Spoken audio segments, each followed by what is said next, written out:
Welcome into step 3. These are the 10 steps of the #1 first-time homebuyer system in North America. And today, step 3 is all about credit scores. Yeah, we're going to be talking about the 4-letter F word, FICO. When you buy a home, there are some definitive home buying specific steps and tips all around those 3 little numbers of your credit score. And it doesn't matter if your credit score is 450 or 850. There's a specific system that you need to follow with your credit scores so you can be in the best home buying position. Play the music. How to Buy a Home educates, protects, and connects first-time homebuyers to qualified vetted realtors in their area. Whether you're looking for DIY information or step-by-step guidance, How to Buy a Home is the #1 resource for first-time homebuyers. What is up, How to Buy a Homies? David Sidoni here. Welcome back to step 3 in the step-by-step How to Buy a Home educational series. Today, I'm going to give you 18 different credit score tips. Actually, it's probably going to be closer to 30 with all the little bonus tips I throw in. And there's even more tactics and things that you can do in the other credit score episodes listed in the episode guide. The link is in the show notes if you want to find those 10 other episodes.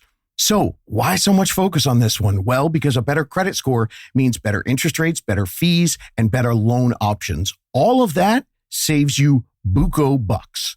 So your credit score is #1 in what I like to call the big 3. Steps 3, 4, and 5. I did everything sequentially, and you need to follow them in sequence to get your maximum home buying power. And so 3 is credit scores, 4 is debt, 5 is savings, and that comes before everything else that you're going to do when you're preparing to buy a home. And to really maximize that purchasing power, you should implement what I call parallel planning, working on all 3 of the big 3 simultaneously. And I'm going to sound like a broken record here, but the earlier that you start working on these big 3 all at the same time, parallel planning, the better your home buying experience is going to be. These are simple steps, things you can do 1 to 2 years out, not months if you want to get the best results. Out of the big 3, notice credit score is the first one, the first step in your big 3. That's because everything with your credit score takes time to improve and accomplish. So that's why your #1 tip is this. When should you start working on your credit score? The answer, now, yesterday, immediately.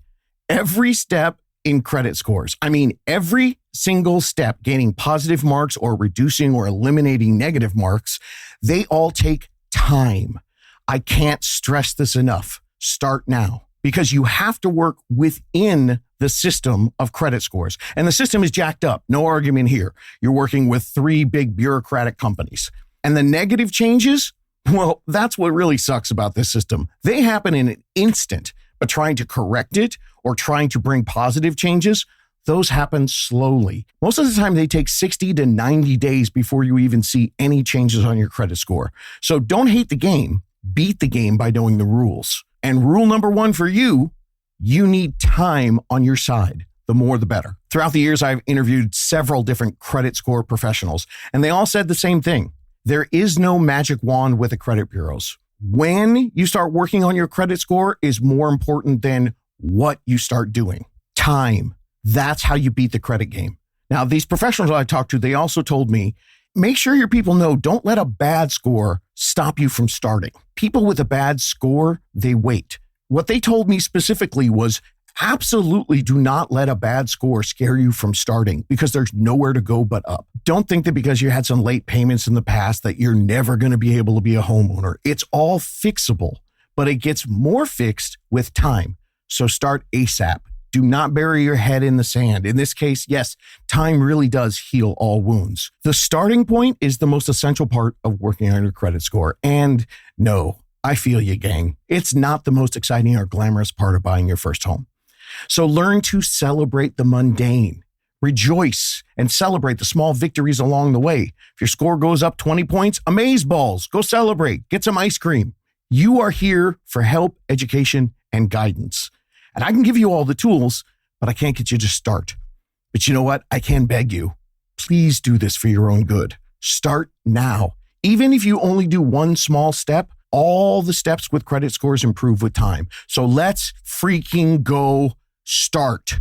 Now, this is especially if you've got a low score, because one of the things that I've seen over the years is lower scores, easier see 50 to 100 point jumps than the middle range or the high scores. Check out episode 90 if you've got a score that's, 600 or below. You'll find all the hacks you need to jump your score. And for those of you with scores 600 to 700, or even you guys in 800, there are going to be some tips in here that you need to know. Maybe you're not going to have to create a strategy to improve your score, but you will need to understand different strategies about how to utilize or set up your credit score so you can get the best home buying options at the cheapest price. Okay, let's go to step number 2. Get your credit report today. Now, look, I know everyone out there has their credit score given to them in some capacity, whether it's your bank or your credit card statement or some of the apps out there.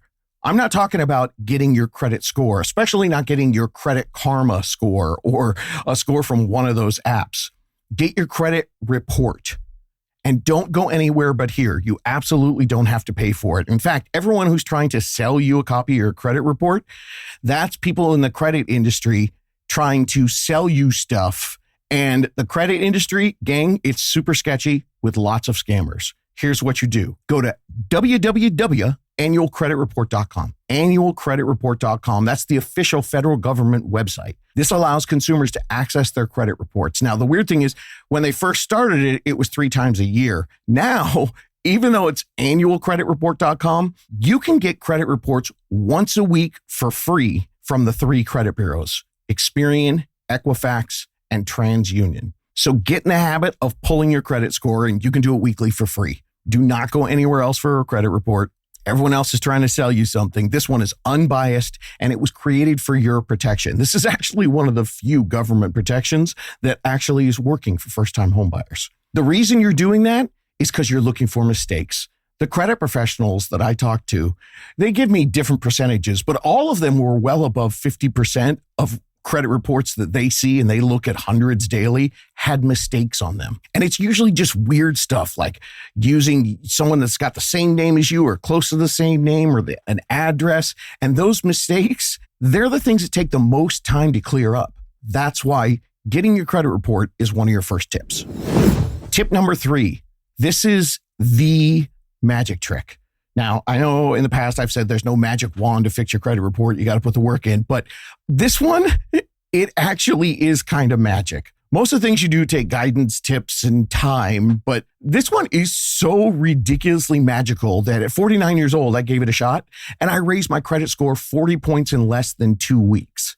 It's a magic trick, not a magic wand. It's the most underutilized credit hack that there is. And that's not just me saying it. That's every credit specialist I've talked to. Save that thought. We'll get into it later. Authorized User is a magic trick. Okay, tip number 4, understanding your FICO scores and your Vantage score, which is a new score that's coming in, versus the Credit Karma scores and all the apps giving you different scores. I know there are a lot of frustrated home buyers out there who often can be heard muttering lots of different 4-letter words as they try to figure things out, including the F word. Yes, FICO. And sure, maybe that other one too. FICO stands for the Fair Isaac Credit Corporation. Who the hell is Isaac, and why is Isaac the ruler of all things credit score? Got me.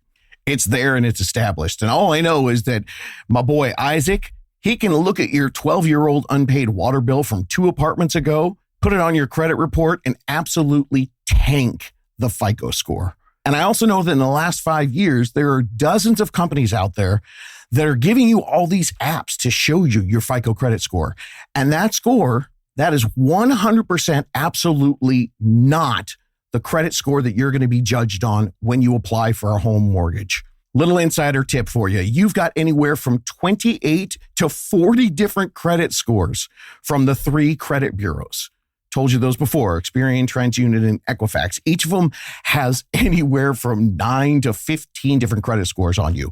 And the score that you're being shown on the apps, yeah, that's not the one that the lending institutions are going to use when you're applying for a home mortgage. The apps show you just one of those 28 to 40 scores. And most of the time, the number you're seeing is for different things, like applying for credit at appliance stores or rental applications or car loans, those type of things. And the reason that you see that score is because those companies made these apps so they can make money by selling you services.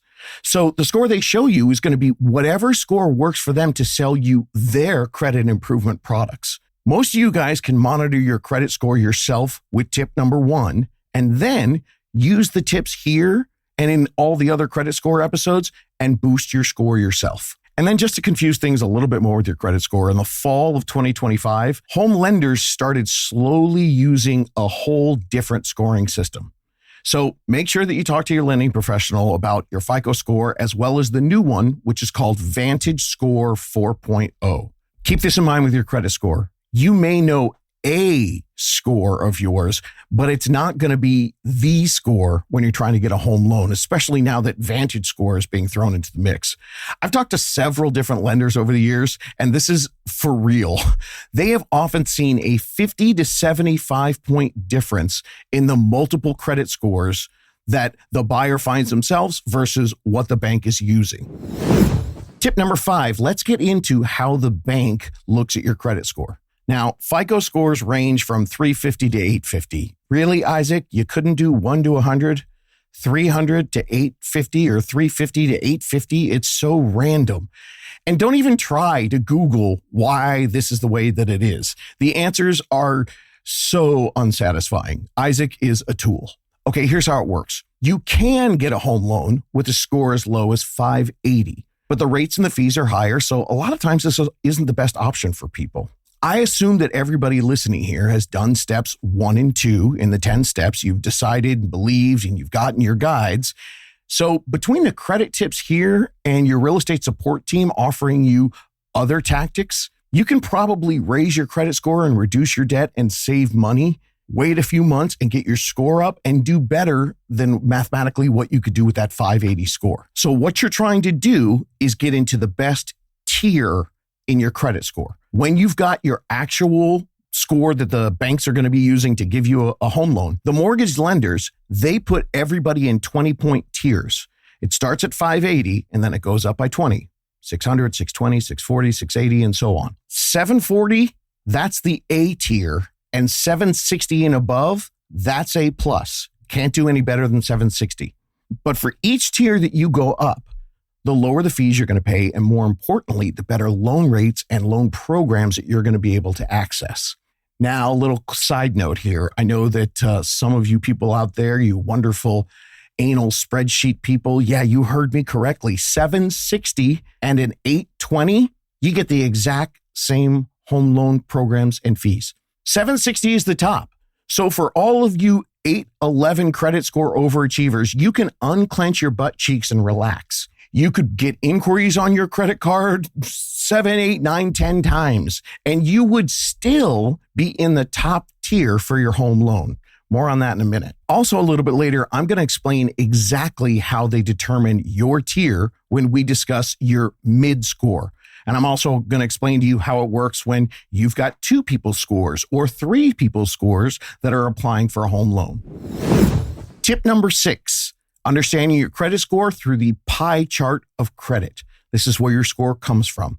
The easiest way to know what makes up all the different aspects of your credit score is to look at the credit score pie charts. You can Google them if you're a visual learner, but I'll break it down for you. Your payment history is 35%. Your amount owed or your credit utilization, that's 30%. Your credit history or the length of credit that you have, that's 15%. Your types of credit or your credit mix, that's 10%.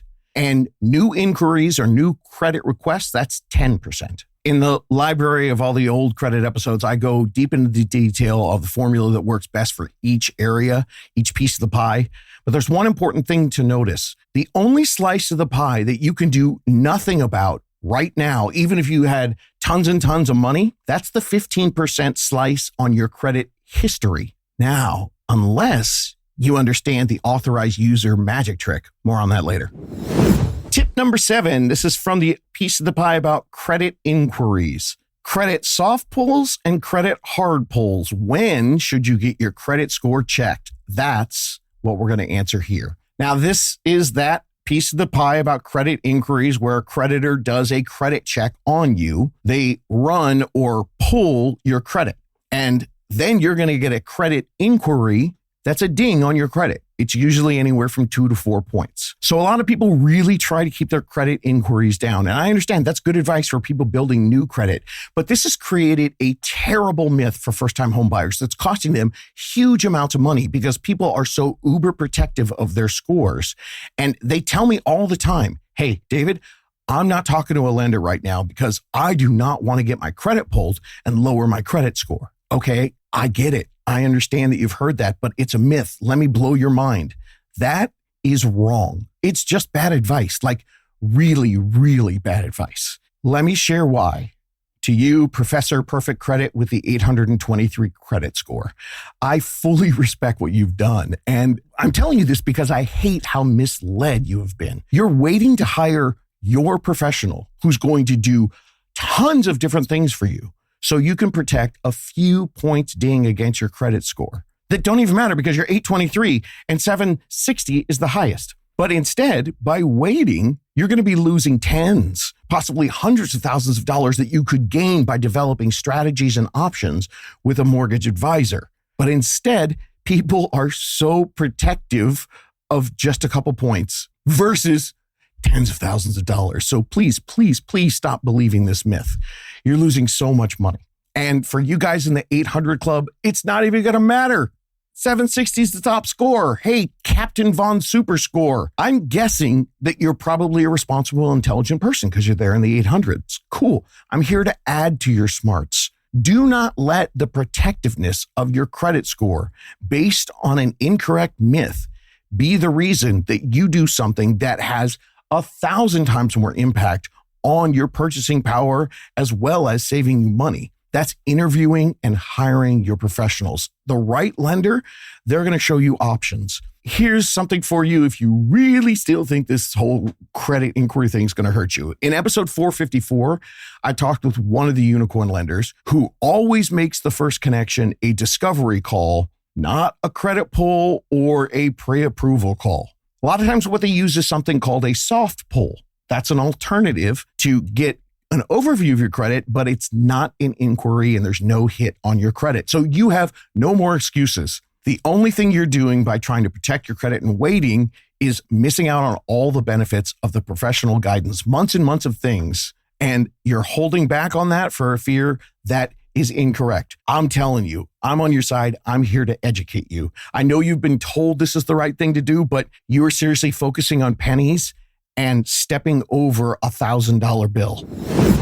All right, tip number 8. This is the magic trick, the authorized user. Now, I want to start by saying this isn't for everyone, but if you are lucky enough to have the option of a family member who's willing to help you out, they can, with very little effort, give you a huge boost to your credit score pie.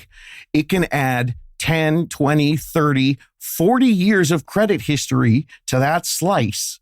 All they have to do is make you an authorized user on their card. And no, it costs nothing.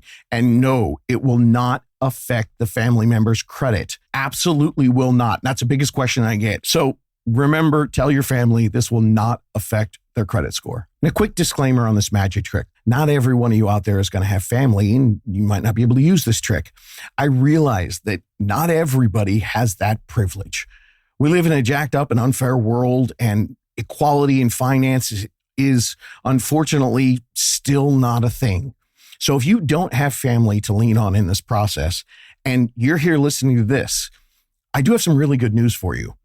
Even though you can't use this trick, I would still bet on you more to improve your credit score and become eligible to buy a home faster, because buying a home takes deciding, believing, not just in the process, but what you can do in the process. And you are people of action. You've been doing this for yourself your whole life. You've had to make things happen and you're kicking ass. So this is my one tip for you, because I have seen this a bajillion times.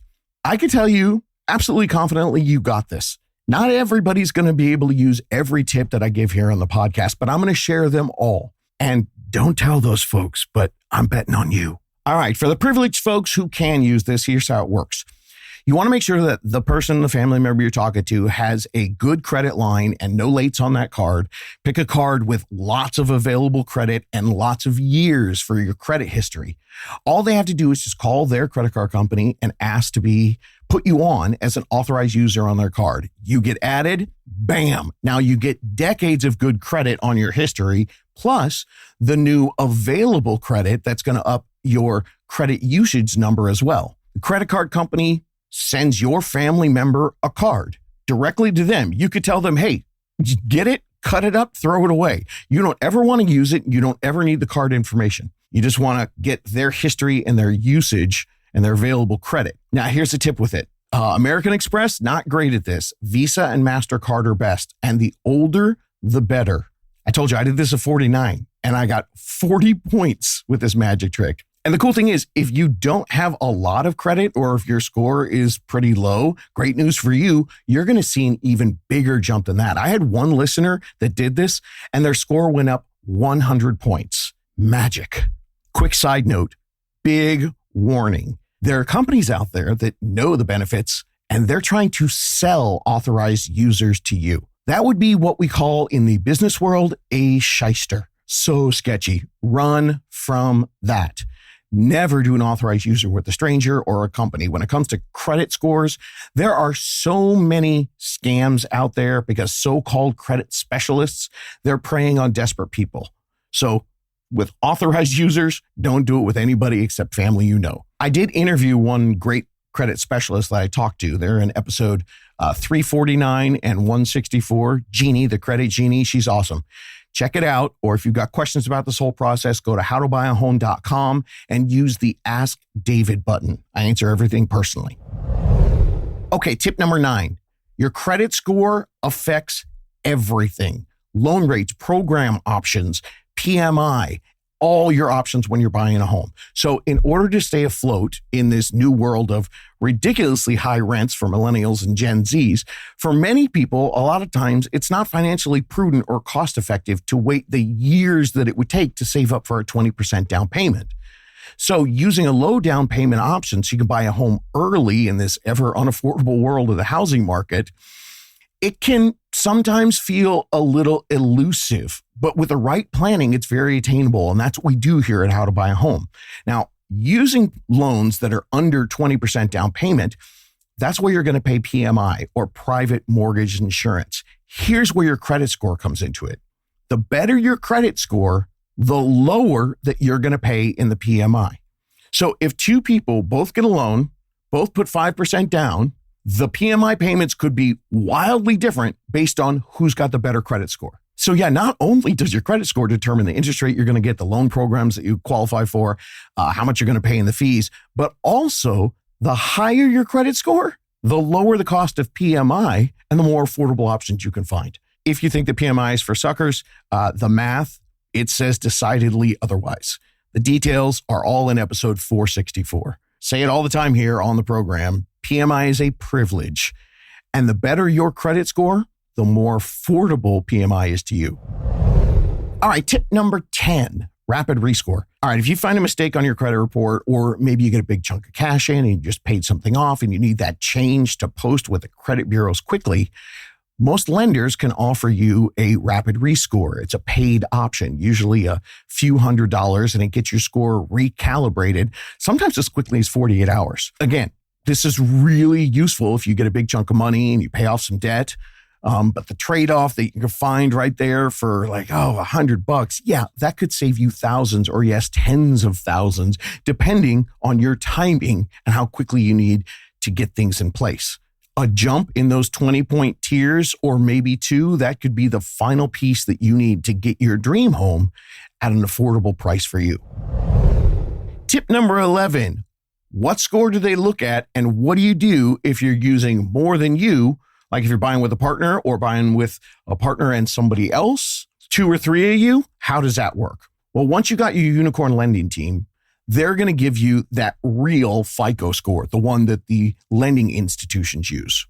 Then what they're going to do is they use your middle score. A lot of times they call it the mid score. I don't know. They're too busy to say the other syllables, mid, dull. One syllable, really ridiculous. Anyway, your mid score.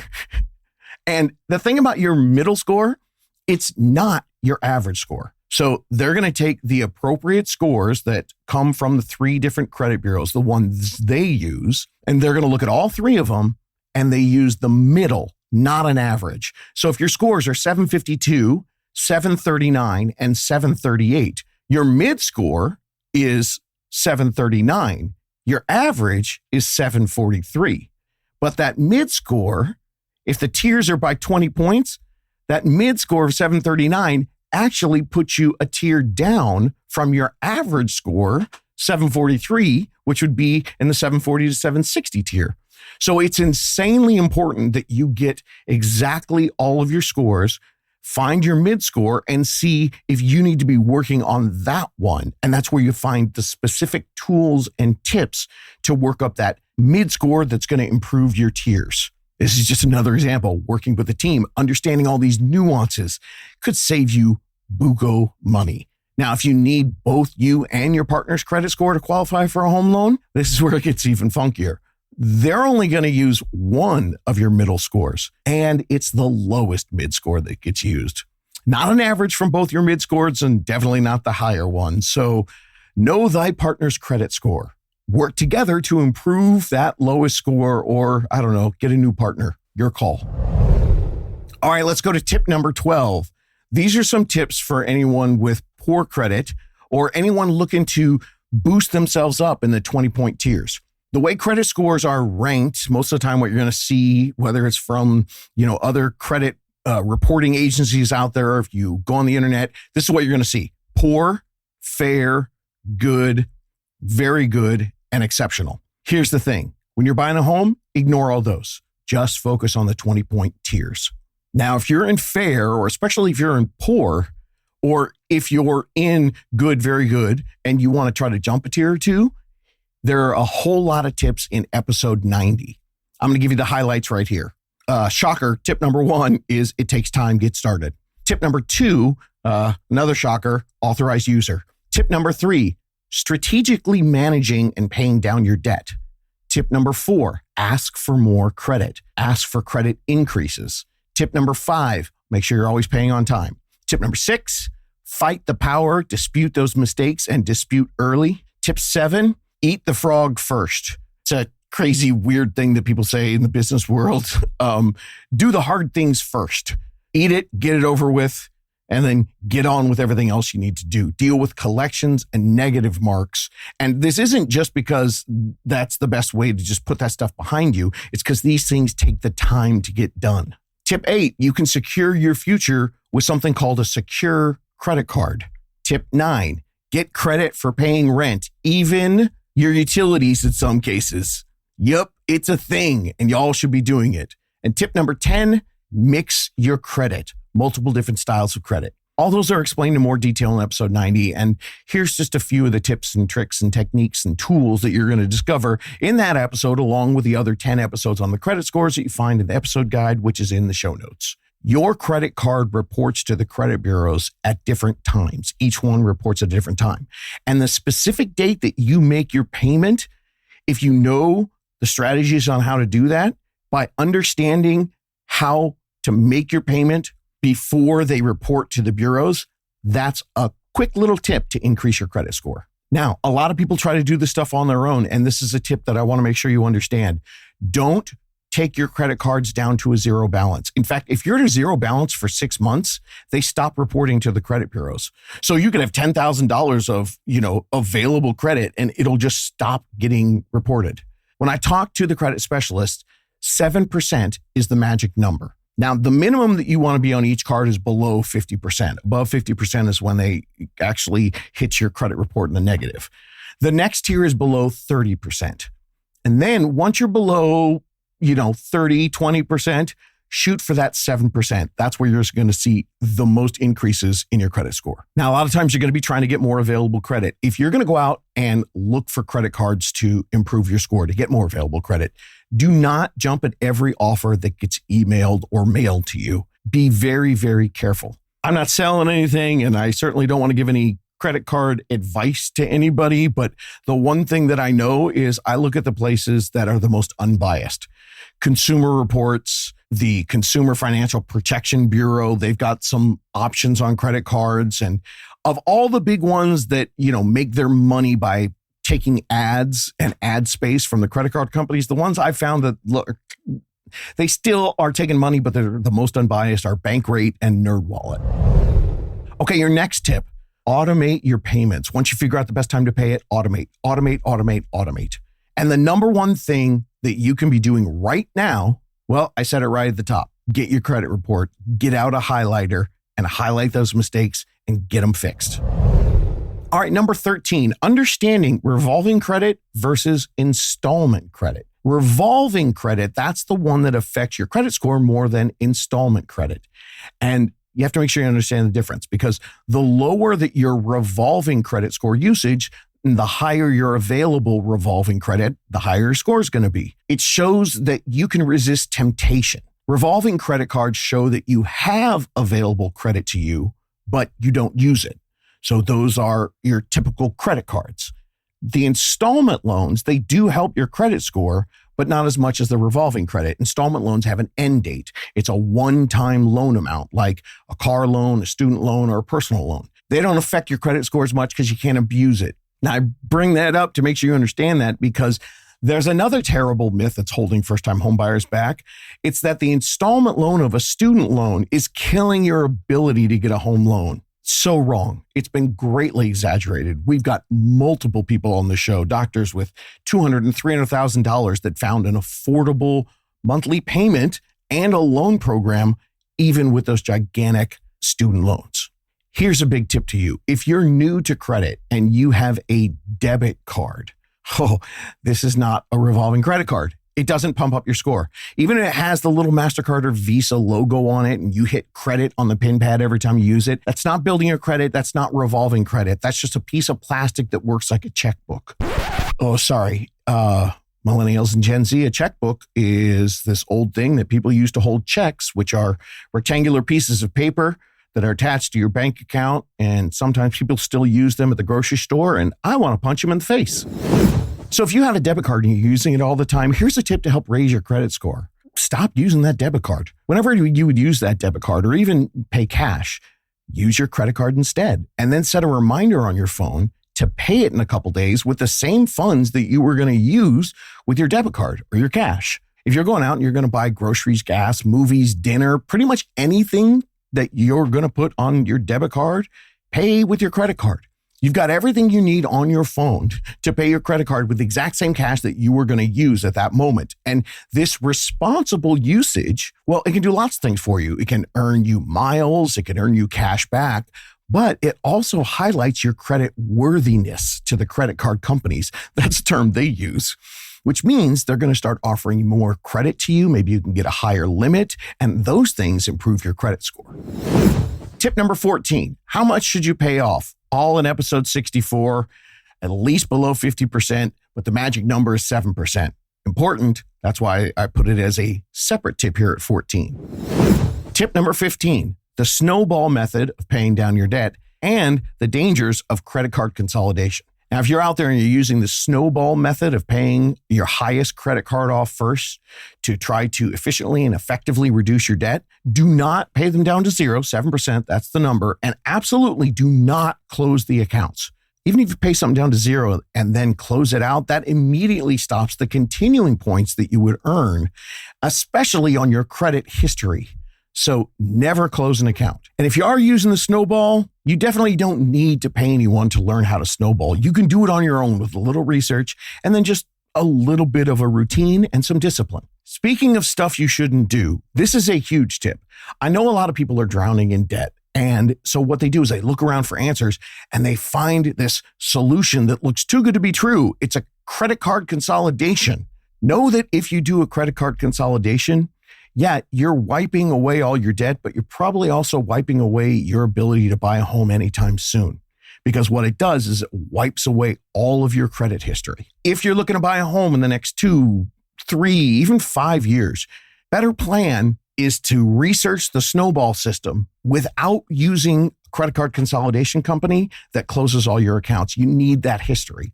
So if you can handle it and you got that goal for buying a home, work this on your own, chip away, ask your guys for lower interest rates as you improve. The deal is it's a game and you got to learn the tips and the hacks if you want to win it. Tip number 16, using your rent on your credit score. I mentioned it earlier, and I've been reporting this for the last couple of years.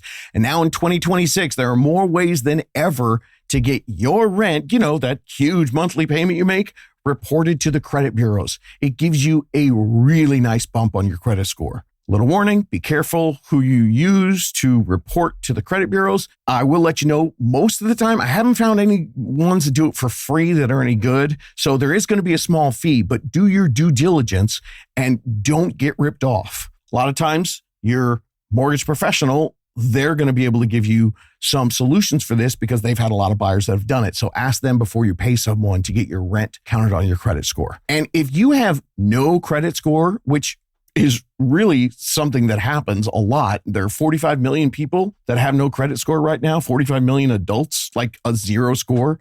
That's fine. And no credit score doesn't mean that you're not credit worthy. All that means is that, you've been an adult for a little while and you're probably responsible and you just haven't taken out any credit cards. I have seen renters with a zero score who all of a sudden get a beautiful credit score. You don't start at 350. If you have a couple years history, because they let you go back a couple years, you can start with 0 to anywhere from 600 to 700. Tip number 17, gang, I can't say it enough. Authorized user. Please, please, please do it. There is an unfair disadvantage with a credit history slice of the pie, especially for you younger buyers out there. This levels the playing field for you. And tip number 18. Ask your unicorn team for the right tips that will help improve your specific custom credit score issues. All right, homies. Yeah, I know you're excited to start learning all about what kind of home you can afford and looking at home styles and scouting neighborhoods, but that is the cart multiple different cities ahead of the horse. If you haven't started on your credit score, that's not the right order. This piece is in this order because it takes all the time. That time will eventually maximize your buying power. So ask your team to help you evaluate and improve or maintain your credit score before you spend hours researching interest rates or looking at homes on Zillow. Here's a simple example that I've seen too many times to count. A hopeful home buyer start researching, looking at homes, and the internet floods them with, you got to get pre-approved. So they end up going to those lenders who are trying to capture them. They think that's, step number one. They go down the rabbit hole for 3 months, and then they start getting really obsessed with interest rates. Now they study that for 3 months because they figure that's the way they're going to save the most money. Then they find the podcast. Then they get themselves a unicorn team. They discover with some minor adjustments over the last 3 months, they could have jumped up 2 or 3 20-point on credit score tiers. And that would have massively increased their purchasing power and saved them tens of thousands of dollars with better loan products, rates, and fees. So meanwhile, the last 3 months, the interest rates that they spent all the time searching, it's changed 172 times during that same time period. So all that research they did didn't mean squat. Follow this huge rule in planning to buy your first home. Spend infinitely more time on what you can control than you do researching what you can't. Get your team, do it right, and do it in the right order. The sequence of these 10 steps, it comes in 20 years of first-time homebuyer experiences, the good, the bad, and the ugly. You can use these tips on your own, and sure, you're going to see results, but with a guide, you're going to get results on steroids. That's step 3. Up next is steps 4 and 5. Those are the final pieces of the big 3. Credit score, debt, and savings. I'm stoked to get you to your next step. You can do this. Looking for more DIY education or your own personal step-by-step guidance through the home buying journey? Since 2019, How to Buy a Home has been the #1 resource for first-time home buyers. So visit howtobuyaHome.com to get started.